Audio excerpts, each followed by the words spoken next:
Welcome to another installment of the Borderlands History Interview Project.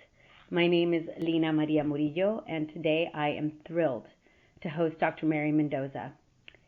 She received her BA from Middlebury College in 2006, she has an MA in History from American University that she received in 2010, and again another MA, and finally her PhD from the University of California, Davis, in 2012 and 2015, respectively. Dr. Mendoza's current research project explores the intersections between the natural and built environments along the U.S.-Mexico border. Specifically, she writes about the history of fence construction along the border, the ways that nature has shaped and been shaped by construction, and how fences, though practically powerless to stop the movement of dynamic nature, have become a symbol of a racialized landscape of power, control, and exclusion. She's received numerous research support from such illustrious institutions as the National Science Foundation, the Smithsonian, the Ford Foundation, and the National Endowment for the Humanities. Currently, Professor Mendoza is Assistant Professor in History Department at the University of Vermont. Bienvenida, Dr. Mendoza, to the Borderlands History Interview Project. I am just thrilled to have you here with us today. Thank you for having me. I'm equally thrilled, and I really appreciate such a very kind introduction. Of course. Well, I am excited. I've mentioned this to you before, but I'm very excited about your work, and especially at this moment when we are talking so much about the U.S.-Mexico border, about the construction of a fence, a border wall, I should say. And so let's start with that. Let's start with your research. Let's start with the history of your project. Tell us a little bit about your research on border fences, the natural environment of the U.S.-Mexico border. Okay, well, I guess I should start with describing how I came to the project. So I am a Mexican-American woman who grew up in San Antonio, Texas, which is just a couple hours away from the U.S.-Mexico border. My dad's a bricklayer. He had his own little construction company, still does. And so Mexican immigration, as you can imagine, was really sort of a lived experience, thinking about Mexican immigration of my own family, the wonderful men that my father worked with as I was a child. So it was always sort of in my mind, right? How and why do people come to the United States? How has that process unfolded over time? And then I went to college in Vermont, actually, and Middlebury, as you noted, and I really wanted to continue thinking about those things, but from a distance, right? Living away from it, you sort of see how other people view the borderlands. It's sort of a lived experience and something you don't think about as much when you're in it. And then you go away from it and you see how other people perceive it. So I found that really interesting as an undergraduate student, and ultimately decided to write a thesis on U.S.-Mexico border fences. At the time, interestingly enough, fences on the U.S.-Mexico border were a hot topic, as they appear to be today. It's sort of a recurring thing. It comes in waves, generally around election time, but always, or some sort of larger crisis. This is the post 9/11 era, right? So terrorism is a big topic. And so my questions were really pretty simple. When did we build the first fence and why? And I did some, I would say, decent foundational research, but of course, as an undergraduate student doing research and living in Vermont, it was tricky to find good primary source material, not being able to travel to multiple archives in the Southwest. Right. And that kind of thing. But I did rely heavily on newspaper articles as my primary sources, and I wrote a mediocre thesis, mostly because it was my undergraduate work, not because of anyone else. So it was under the direction of Catherine Morse, who has been a wonderful mentor to me and continues to advise and be a great friend today.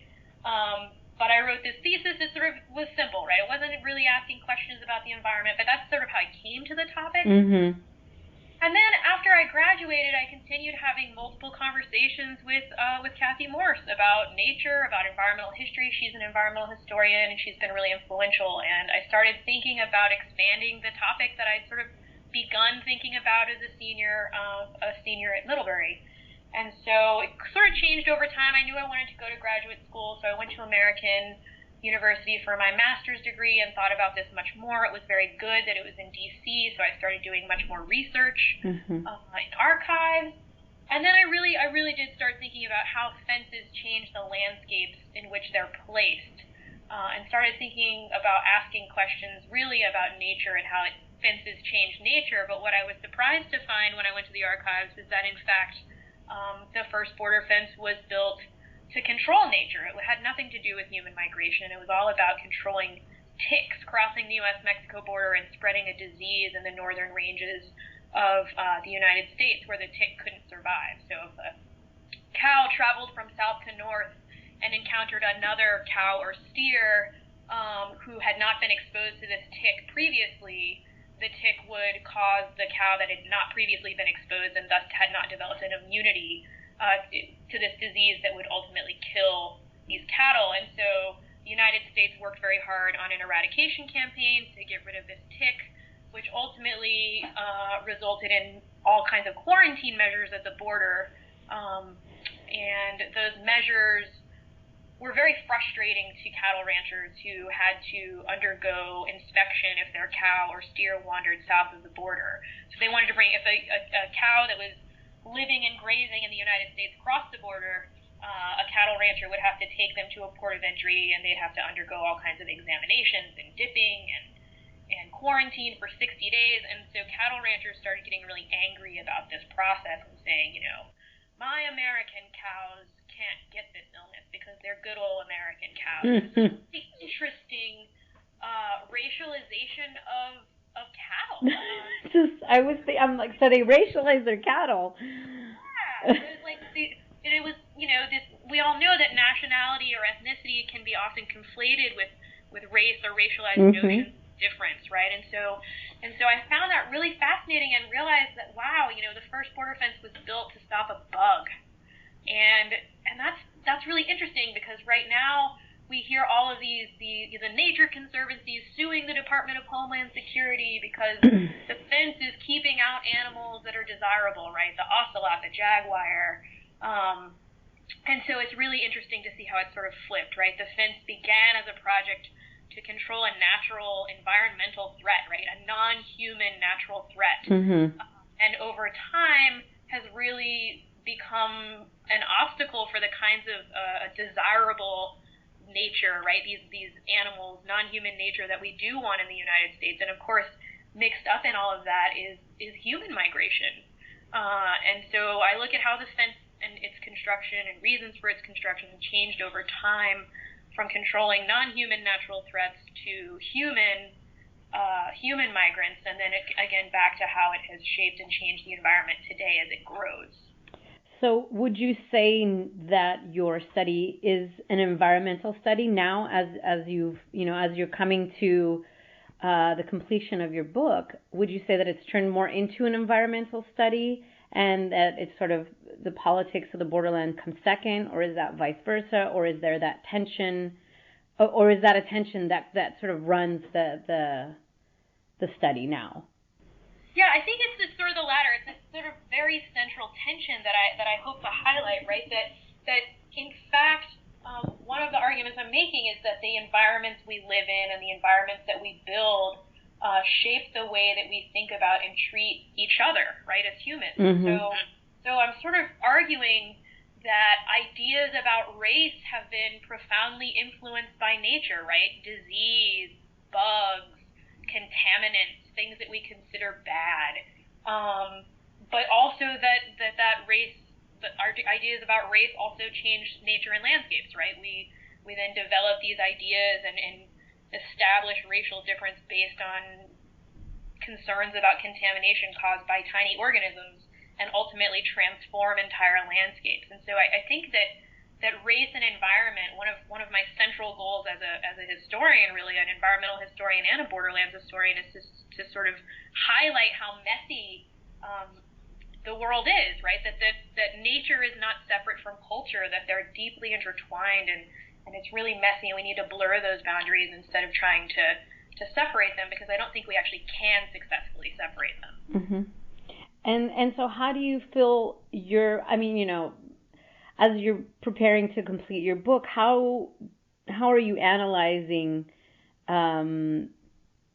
the idea of natural boundaries, right, man-made barriers along the U.S.-Mexico border, and in many ways, have they worked, right? Like, is this something that's even helped keep people or bugs or animals or quarantined in one space or another? As you write your history, have you seen that? Have any of these barriers actually worked? Yeah, so going back to that undergraduate thesis, there's this one phrase I didn't even write. I think it was a line edit that Kathy put, into one of the chapters. That basically I was arguing that fence construction and discussions about fence construction and immigration law, sort of this really interesting pattern, and I think the phrase she used that I continue to use today is a repetitive pattern of failure. That the United States, in an attempt to control maybe human migration, will pass an immigration law, say the Chinese Exclusion Act or the Immigration Act of 1924 or the Immigration Act of 1965, to name a few key ones, right? Will pass an immigration law that will ultimately fail to do all the things that it's intended to do. And so in order to try and enforce that immigration law, there will be some kind of fence construction. And then the fence construction will fail to stop whatever it was supposed to stop, and there will be another immigration law. So it's sort of this repetitive pattern of failure. But sort of complicating that, right, that's sort of the earlier understanding I had, but complicating that is this notion that, right, all natural organisms, all living things move, and sometimes non-living things, right? Rivers, we could say, are living in a sort of way, but not in a way that we think about necessarily, like ourselves or cattle. And those things move, right? Natural systems, natural features move naturally, right, for lack of a better word. It is a process that happens, and so trying to stop the dynamism of nature is a real problem, right? Putting a barrier in the middle, an arbitrarily placed barrier in the middle of a landscape, can't really stop these natural processes. And so I think that looking at this from an environmental perspective, as an environmental historian, I think an environmental history is the only way to fully explain why these efforts have failed and continue to fail today, right? Cattle ticks still move across the U.S.-Mexico border. Some would argue that we ultimately eradicated the cattle tick, but there in fact are still tick riders going up and down the boundary looking for wandering cattle who might be carrying the Texas fever tick across the border, and there are occasional outbreaks in South Texas of Texas fever, and there's still a risk of the spread of foot and mouth disease, which is not currently present in Mexico or the United States, but who knows when it might be again. And so an environmental history, I think, really sort of explains the failure of these projects. And in your research, I know you've gone to Mexico City to do quite a bit of research in the National Archives there. What was the response throughout the 20th century of Mexico? I know that they themselves, had their own sort of, in many ways, eugenic vision of disease and cleanliness, and it wasn't just right north to south, but I'm sure there was south to north also about what organisms or what would come over the U.S.-Mexico border. Sure, yeah, and certainly borderland scholars are familiar with this story, but of course Mexico was deeply involved for a time in enforcing what crossed the U.S.-Mexico border. So Kelly Lytle Hernandez has written quite a bit about this, right? That Mexico, in fact, asked the United States to bolster border enforcement during the Bracero program, right? And so over time and early on with these concerns about disease, Mexico, too, was trying to control the spread of tuberculosis south of the U.S.-Mexico border and very concerned with the spread of that kind of thing. And they didn't really oppose fence construction. They were fine with it. The United States wrote to the Mexican government and said, is it okay to build a fence early in the 20th century on the U.S.-Mexico border to stop this cattle disease? And they were like, sure, go ahead. no opposition there. And then for foot and mouth disease, which was another sort of disease threat that resulted in another phase of fence construction, Mexico was actually leaning really hard on the United States for aid in helping to control the spread of that disease within Mexican borders, within the Mexican territory. So many U.S. citizens traveled from the United States into Mexico to work from 1947 to 1954 on this eradication campaign for foot and mouth disease. Tons and tons of U.S. citizens.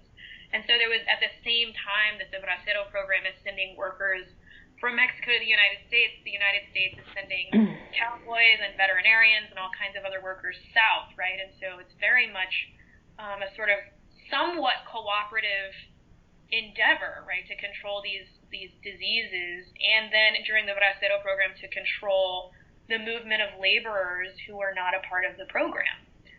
So it wasn't until really the 1970s when the United States post-1965 law, right, which was the first limitation for Latino migrants officially to cap the number. 1979, the United States was working to control this massive immigration problem, which I argue, and many others do, right, is we could ultimately say was a result of that law and the end of the Bracero program in 1954. There was a systematic migration, right, government-sanctioned migration from south to north in large number that was suddenly cut off and then limited. That the immigration problem as we know it today is sort of maybe a huge part of that moment. But also so the United States was trying to control this massive migration stream that was continuing in spite of the law and in spite of the end of the program. And a contractor who was going to build a new segment of border fence did an interview for a newspaper and said, the fence will be so strong and so good and so sharp that it'll sever the fingers and toes of anyone trying to cross it. Wow. And in that moment, right, there were all of these groups in the United States and in Mexico sort of protesting that, right? That's inhumane. The Mexican government, the Mexican president at the time met with the U.S. president to talk about this, and ultimately the United States agreed to redesign the fence, but that was a moment at which Mexico withdrew its support, right? They had historically at least said, well, if you want to build it on your side of the border, that's fine with us. But in that moment, there was a really big push, and Mexico withdrew support for fence construction. It became much more a unilateral project, and a very much, funded by the United States and driven by the United States from the 1970s onward. And of course, mixed up in all of that is the war on drugs as well. Right. And is this when you begin to see a more overt discussion about race in regards to the construction of fencing along the U.S.-Mexico border? Or do we see that before with the quarantines, obviously the infamous quarantines in El Paso during the early 20th century? When do you begin to see the sort of process of racialization become more overt? Well, I think that it's definitely very clear throughout, right? And one of the interventions I'm making, right, building on the works of people like Natalia Molina, Alexandra Mena Stern, John McKiernan Gonzalez, right? These folks who have done really great work on public health in the U.S.-Mexico border and quarantine as a result of a typhus outbreak in South Texas. I'm pushing that back a little bit, right, and saying that the natural environment sort of shaped that process, because dipping cattle and essentially dipping humans or dousing them with kerosene, those processes for inspection and quarantine were very eerily similar. And that sort of brings out this notion of race and racialization even before we really started talking about humans. So I see race and racialization as an ongoing project that becomes increasingly terrible over time, right? That it's escalating and escalating and escalating until we find ourselves facing a white supremacist as president who is wanting to wall off the entire border. But I think it's always been there. I think that this idea, not to talk just momentarily about current politics, right? This is not a new idea. It's right. building on a long history of very racist, racialized, failed policy. Mm-hmm. It's just that people think, oh, we just haven't done it right yet. And so race has been, I think, an issue throughout. And then the 70s moment, of course, the withdrawal of Mexican support, I think, was a very divisive moment. But I wouldn't say that race was absent before that, or this racialized idea of a Mexican immigrant is inferior was in that moment new. I think that it had been ongoing, and it was deeply historical and deeply tied to the natural environment.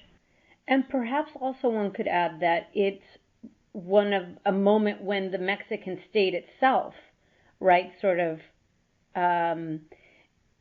perhaps opens its eyes to this overtly racist action, whereas before the people that were, like the people in Juarez when they were, boycotting the entry into El Paso and working because they were going to go through this quarantine, right? And they essentially create a riot. At that time, it's just sort of the people, right? But it sounds like at this point now the Mexican state is involved and says we won't be a part of this. And so in thinking about the state, I want to ask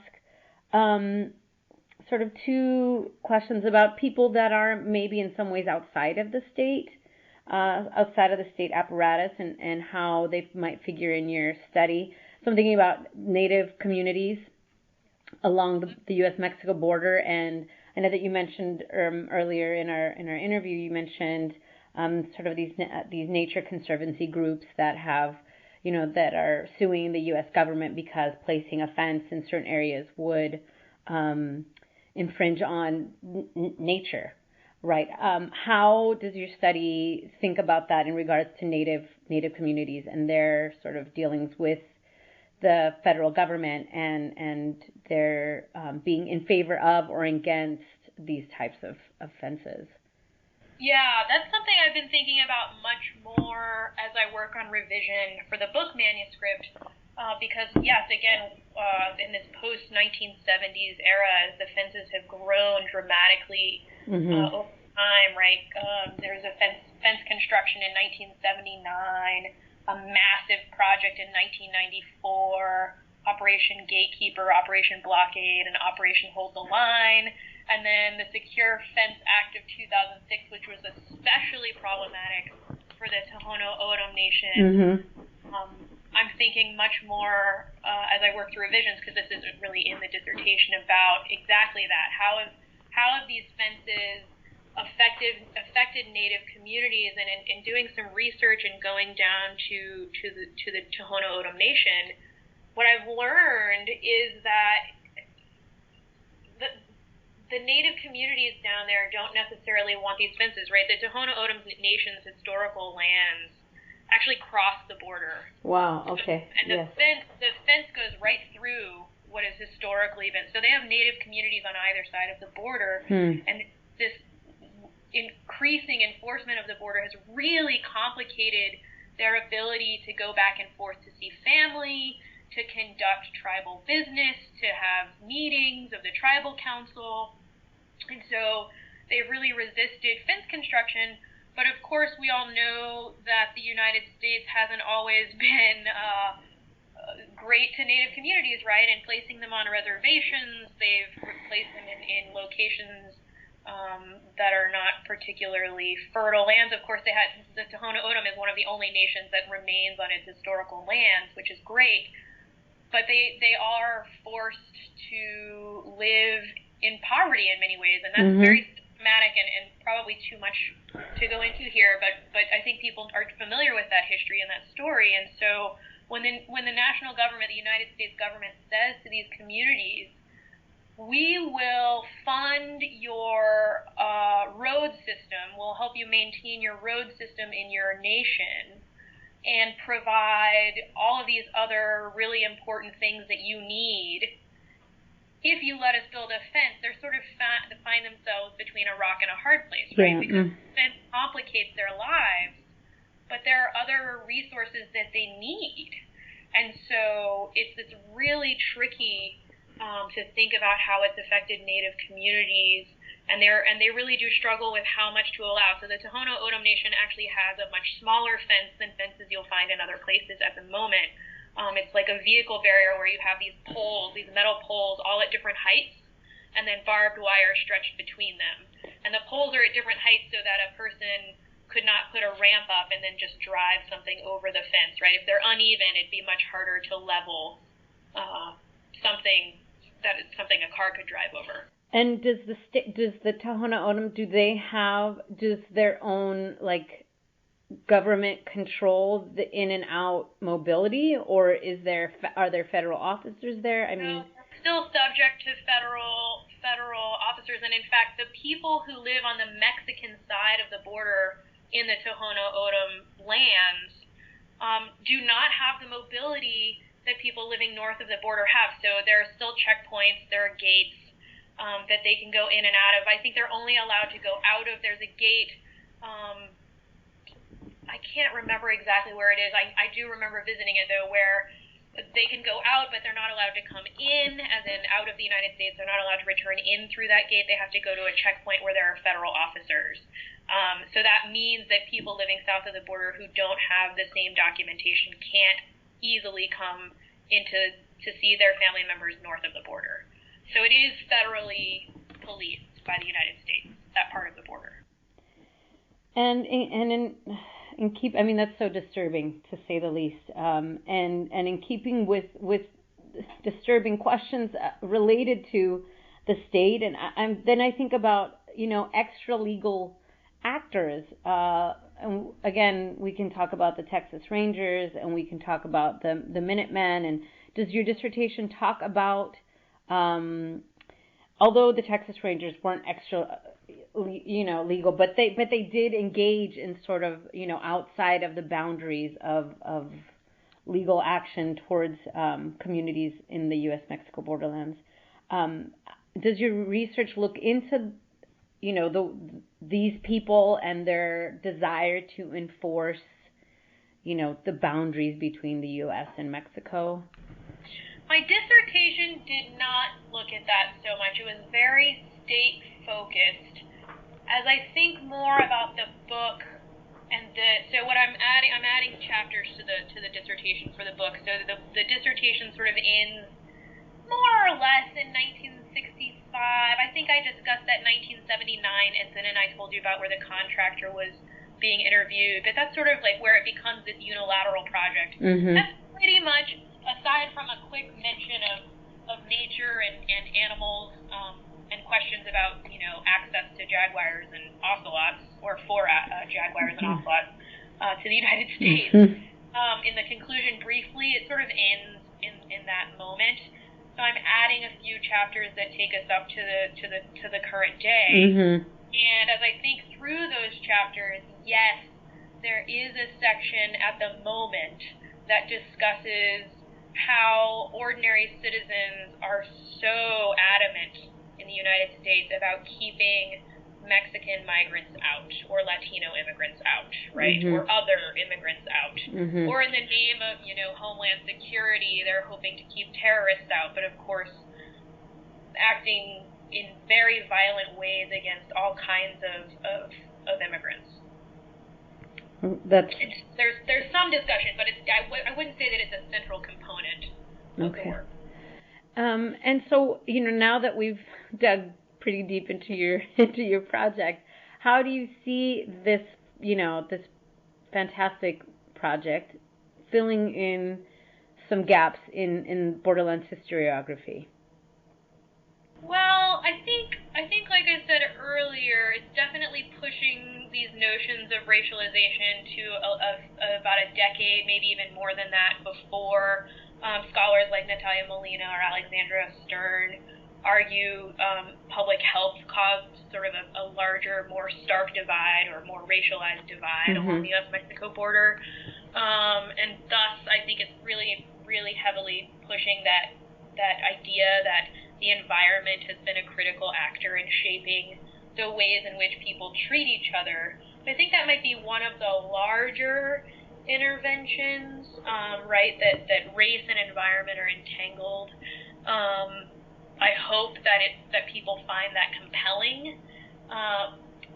You asked earlier if I saw it more as an environmental study or a sort of a borderland study or sort of both, and I said both, but I will say that as an environmental historian, one thing that I really hope to do for the field of environmental history is to get environmental historians to think more deeply about questions and connections between race and environment. Many, many environmental histories are still talking about exploitation and extraction, but really much more about the nature and the landscape and how settler colonialism resulted in white settlers coming in and destroying the land, never mind the horrible racialized policies enacted and how those affected people. And that's not to say no environmental histories do that, that would be untrue, but it is to say that I think that these questions about power, privilege, race, inequality, over time, and how the environment has shaped and informed and affected the way that humans have historically treated other humans,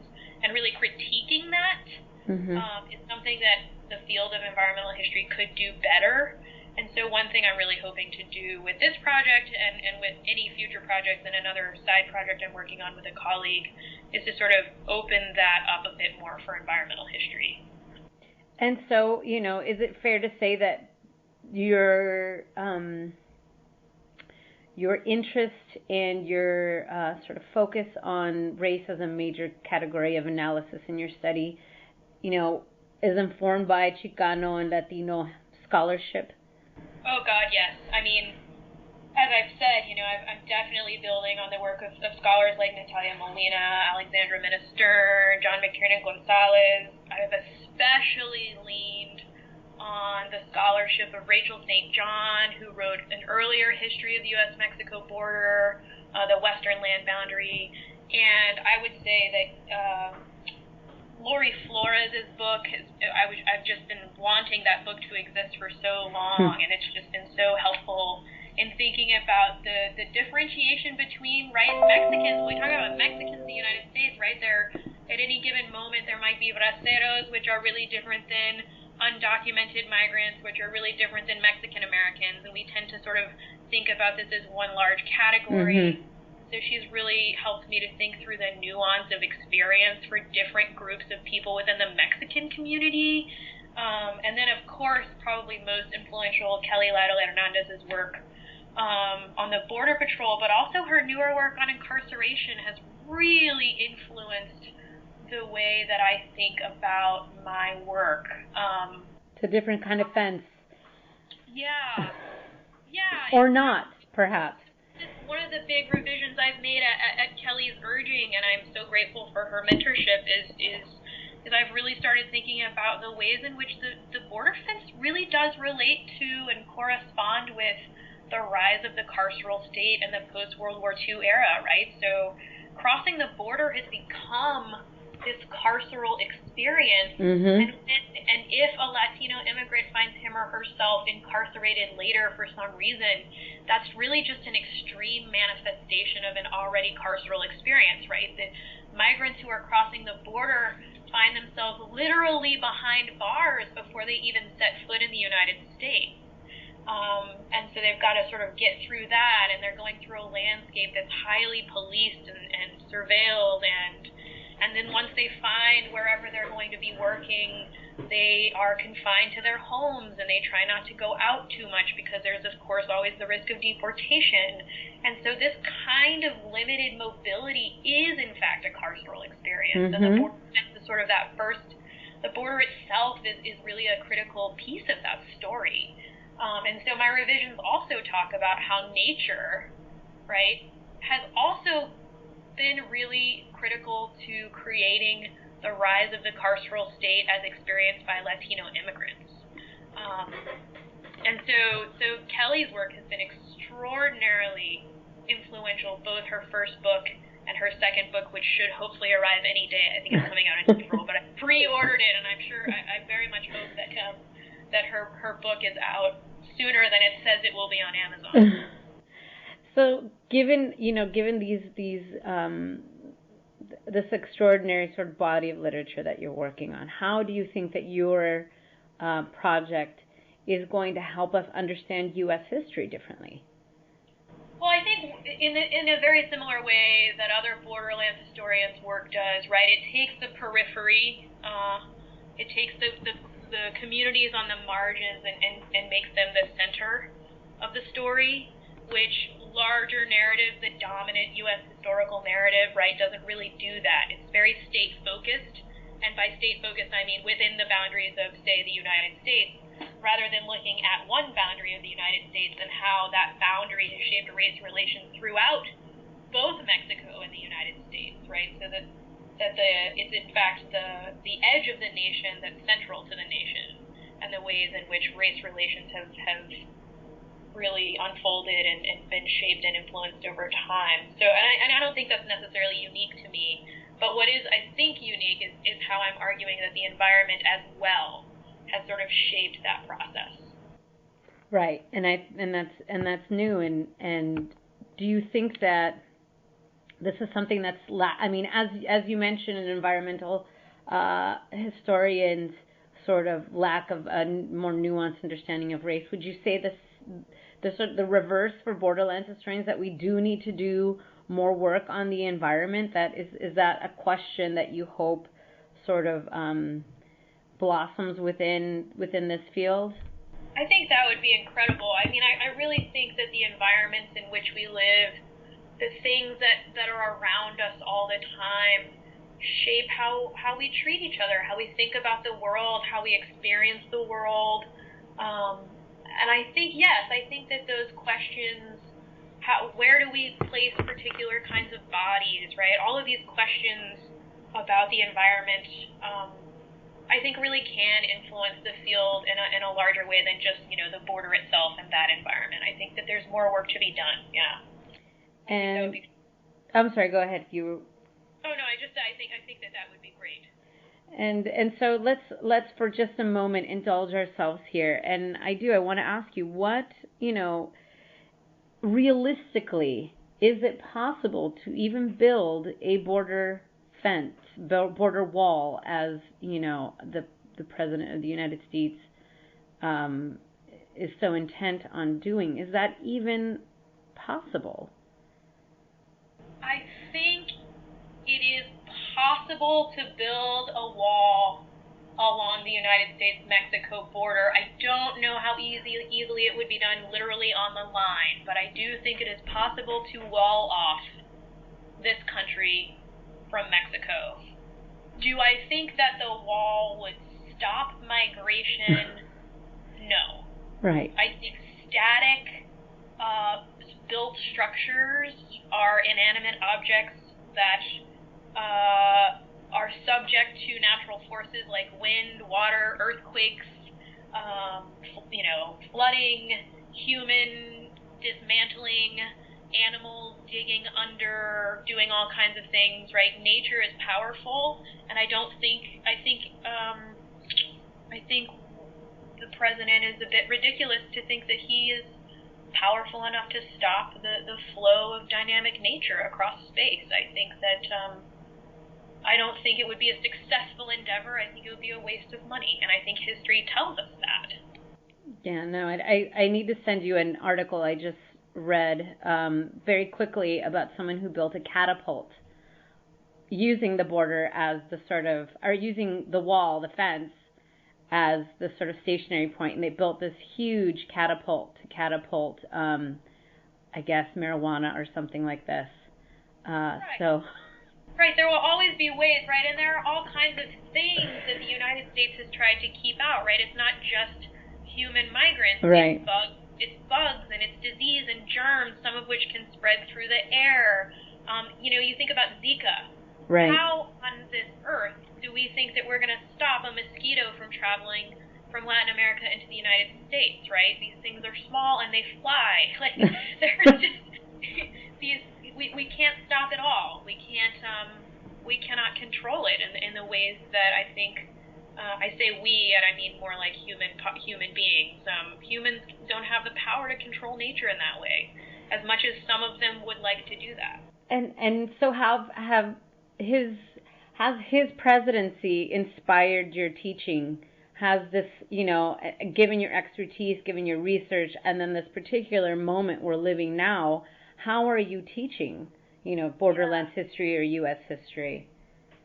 Every day I come home from teaching and I wonder if I did it right. And every day before I go into the classroom, I wonder if I'm doing it as I want to or as I think I should. And I don't even really know what that looks like anymore. I feel like this is such an important moment to encourage our students to think about race in America, as it relates to the U.S.-Mexico border, but as it relates to like everyday life, right? How we're going to coexist in a multicultural nation, right? I think that the borderlands and teaching borderlands history is really a special thing to be able to do right now because the Southwest is such a multicultural space, right? As you noted, it's not really just between Mexicans in the U.S. or U.S. Americans. It's between, there are many populations, a diverse group of Native populations live in the Southwest. Asian Americans populate the Southwest, right?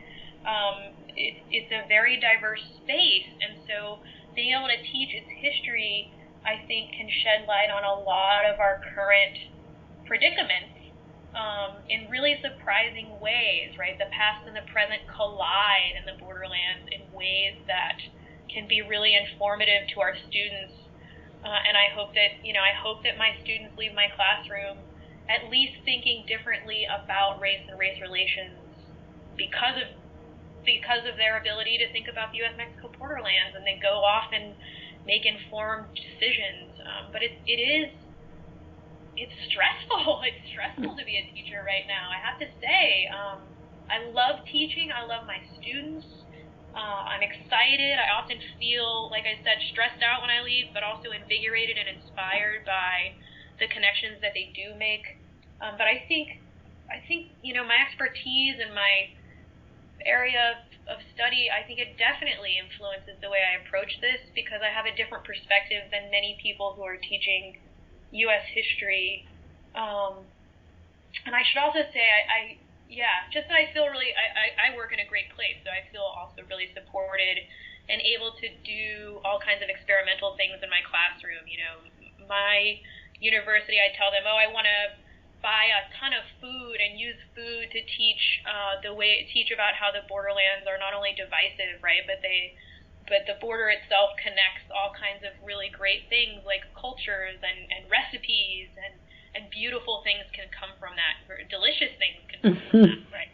And I'm grateful for that too, right? And I recognize that not everyone has that kind of support, and I do. So I'm able to do maybe more than I might in a different place. I don't know. But I feel like my perspective definitely affects how I approach my teaching. Yeah. And I'll get a little bit back to your dissertation, and this is not necessarily so much borderlands, but it's interesting to many of us. This process that you're going through at this moment of turning your dissertation into a book, and if you could give us a little bit of information on how that's been for you up to this point. Yeah, well, I'll say that I think most professors would agree that teaching and writing is a difficult thing to balance because it's sort of one kind of mindset, right? Teaching is one way of being, and writing in a sort of solitary, quiet space with large chunks of time is another way of being. So I guess I want to answer that in a couple of different ways. First, I want to say that it's really important, and I've really had to work hard to set aside time for writing and time for teaching. Just to sort of talk about how that process is working for me. I mean, I can definitely talk about things that I'm revising.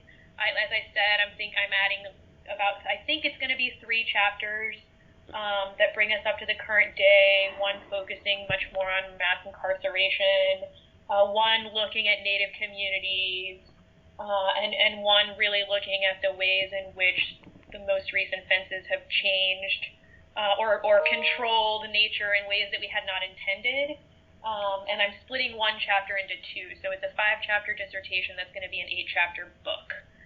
Wow. And as I said, I've had to set aside time but I've also continued my trend, which I think is a good one for any person, but I think particularly people of color, to sort of apply for as many fellowships as I can and ask for things that I need from my university. And I'm, again, very fortunate to work at a very supportive institution.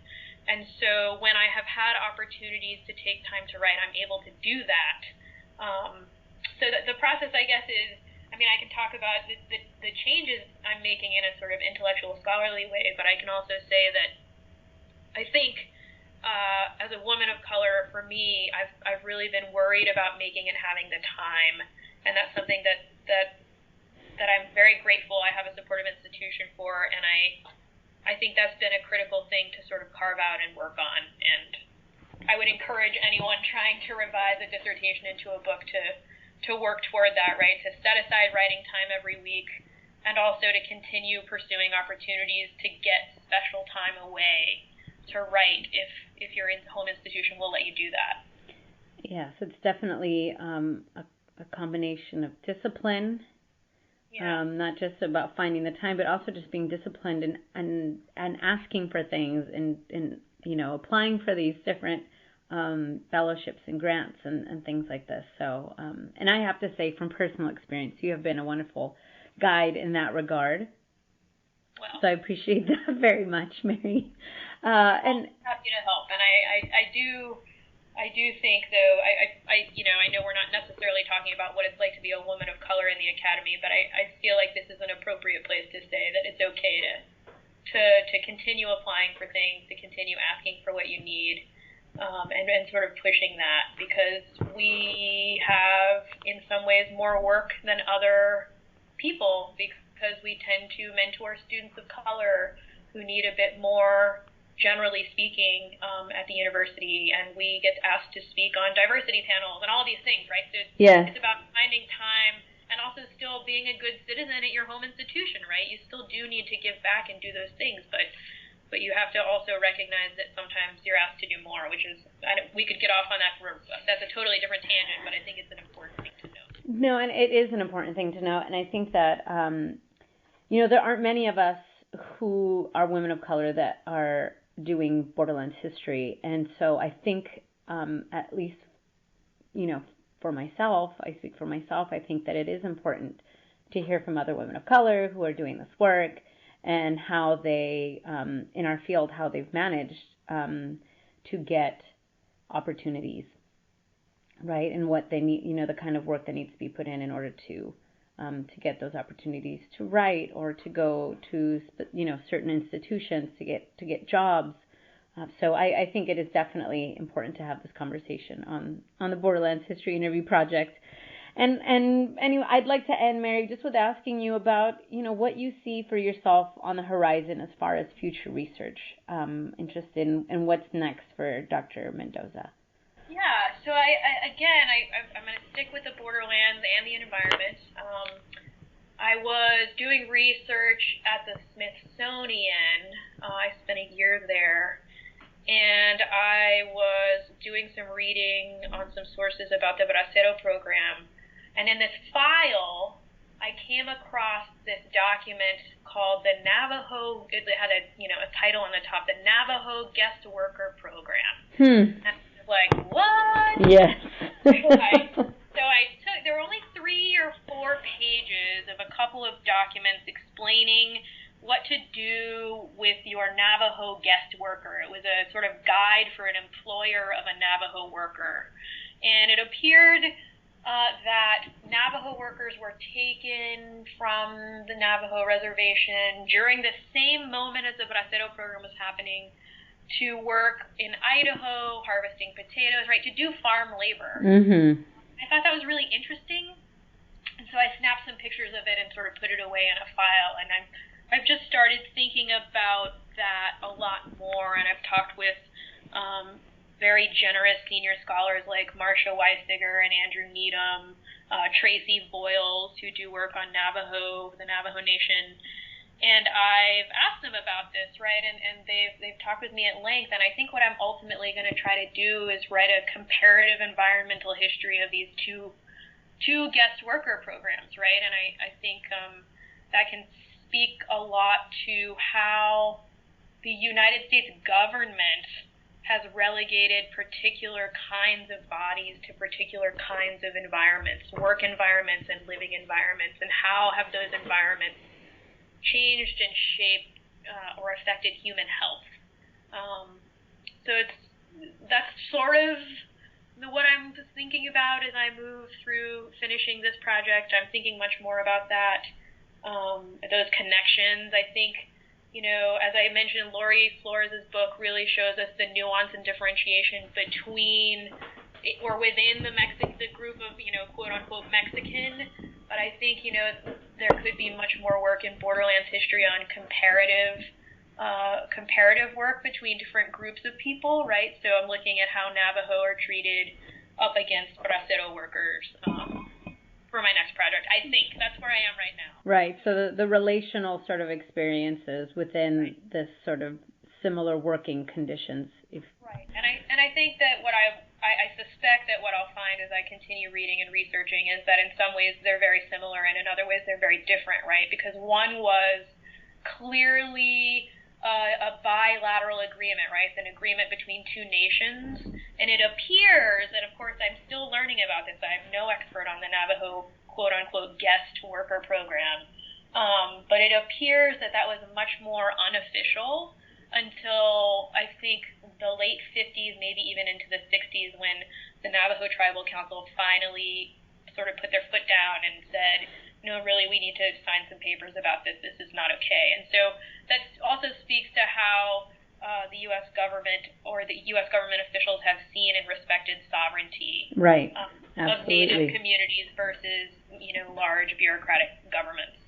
Absolutely. Well, that sounds like an exciting new project, and also given what's going on right now with Native communities and Keystone XL pipeline and the DAPL issue, the negotiation between sovereign nations within the United States, I think, is going to be a topic of much more importance as we move forward. So we look forward to the work in the present and the work in the future. And I'd like to thank you, Dr. Mendoza, for joining me today on the Borderlands History Interview Project. Thank you so much for having me. I really enjoyed this. We appreciate all of your insights into the natural and unnatural barriers along the U.S.-Mexico border and the environment, something that I think is so central to all of our histories. And also I'd like to thank the BHIP audience for listening to us today. And I would like to ask everyone, as always, to please remember to hit like on Facebook and to follow us on Twitter. Thank you so much again, Mary. I appreciate you having you. Have a great day. Thank you, too.